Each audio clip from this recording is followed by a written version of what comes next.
How to switch to an Instagram business account on Android. This tutorial shows you how to convert your personal profile into a business account.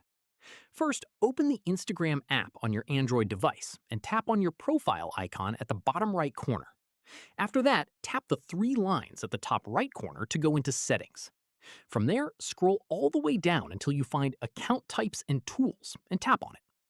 At this point, tap on Switch to Professional Account, and then tap Next to begin the setup process. In the next step, select the category that best describes you from the list. Options include artist, vlogger, and many others. Following this, once you've selected your category, you'll see an option to display it on your profile. Toggle it on if you want others to see it, or leave it off if you'd prefer to keep it private.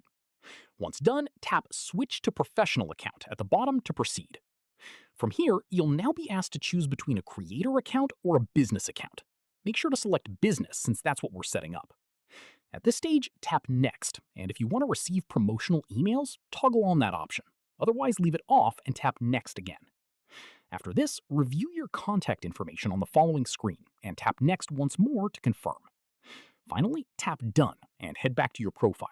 You'll now see your professional business dashboard sitting right there with all your analytics and tools ready to use. And that's it. If this guide helped you switch to an Instagram business account on your Android, give it a like, subscribe for more Instagram tutorials, and tap the bell icon for updates.